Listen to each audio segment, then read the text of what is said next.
Hello. 9 बज गए हैं क्या?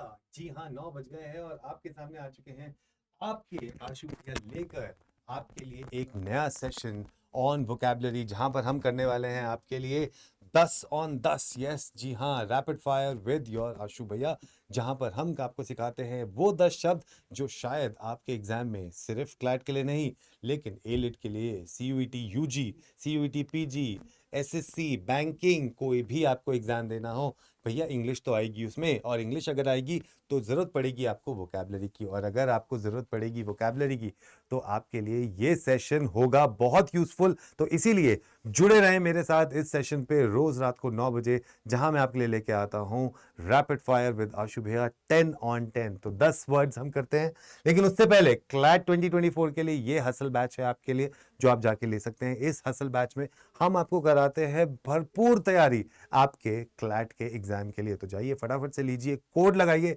Y713 और जुड़ जाइए हमारे साथ इस बैंड वैगन का हिस्सा बनते हुए। वहीं अगर आप MHCT 2024 के 3 ईयर लॉ या 5 ईयर लॉ के लिए तैयारी कर रहे हैं तो भी आप आ सकते हैं। CUET PG आप LLB कर रहे हैं तो भी आप आ सकते हैं और जुड़ सकते हैं हमारे इस चैनल के साथ और सब्सक्राइब कर सकते हैं। आज आपको पता है कि हमारे 50K सब्सक्राइबर्स हो गए हैं, तो thank you so much everybody. This is all because of you that we have achieved this particular a big milestone in this particular journey of our channel. तो चलिए पहला वर्ड देखते हैं। The first word is sobriquet. Sobriquet क्या होता है? जब आप घर में किसी को प्यार से बुलाते हैं, जैसे आप लोग मुझे प्यार से बुलाते हैं आशु भैया या फिर हैप्पी सर बुलाते हैं ना, तो वो मेरा निक नेम बन जाता है। तो सॉब्रिक्वे क्या होता है? Is your nickname. जैसे हम करिश्मा कपूर को बुलाते हैं लोलो, राइट? सो करिश्मा कपूर का नाम है लोलो और करीना कपूर का नाम है बेबो, तो ये उनके नाम हो गए सॉब्रिक्वे, दैट मीन्स उनके निक नेम्स। अगला वर्ड हम देखते हैं। अगला word is blithe.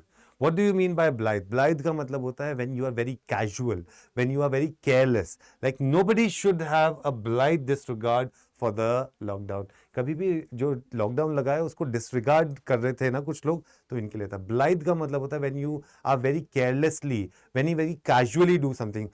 Blithely you just are unaware about something. That means you are casually unaware about so many things that are happening around us. The next word that is there is inordinate. Inordinate का मतलब होता है something that is without order, something that is excessive, unreasonable, without proportion, जो बिल्कुल एक सीमित मात्रा में ना हो, जो बहुत ज्यादा हो।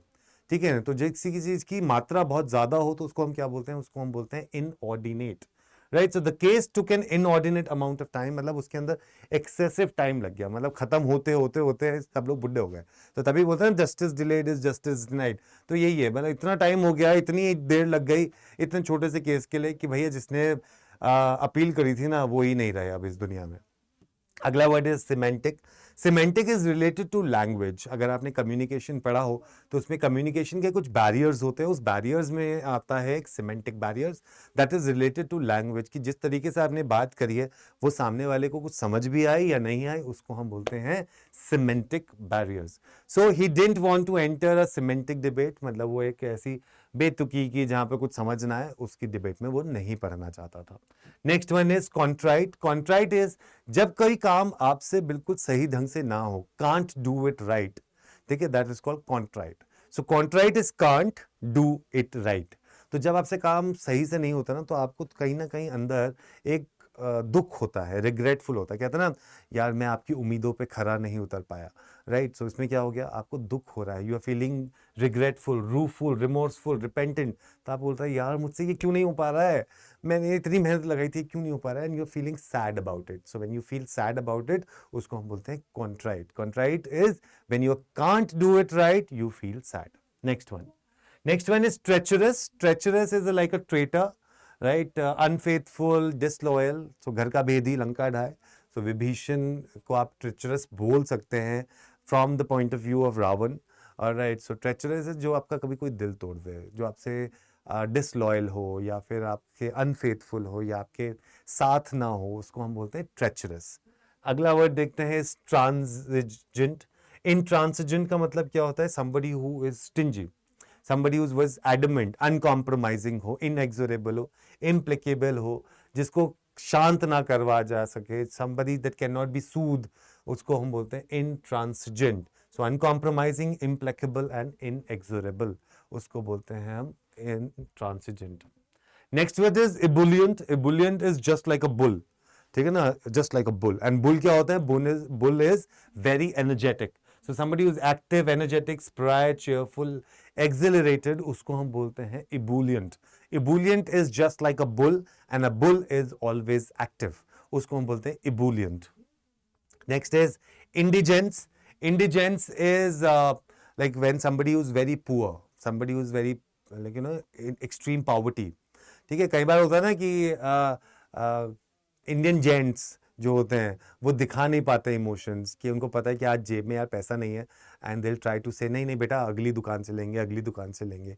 सो at times they feel like helpless, that they are not able to fulfill the dreams or the expectations or the choices of their child. So they are, because they are very like you can say, because they don't have money, poverty state है, थोड़ी सी problem है, लेकिन आज नहीं है कल होगा, right? सो यही है जिंदगी, जिंदगी की यही रीत है, हार के बाद ही जीत है. तो दैट्स कॉल्ड इंडिजेंस.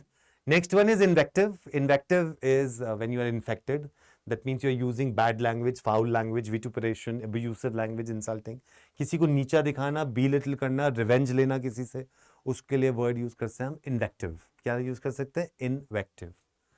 राइट चलिए इसी के साथ करते करते हम आखिरी उस पर पहुंच गए हैं. ये हैं सारे बैचेस जो आप जाके ले सकते हैं क्लैट के लिए.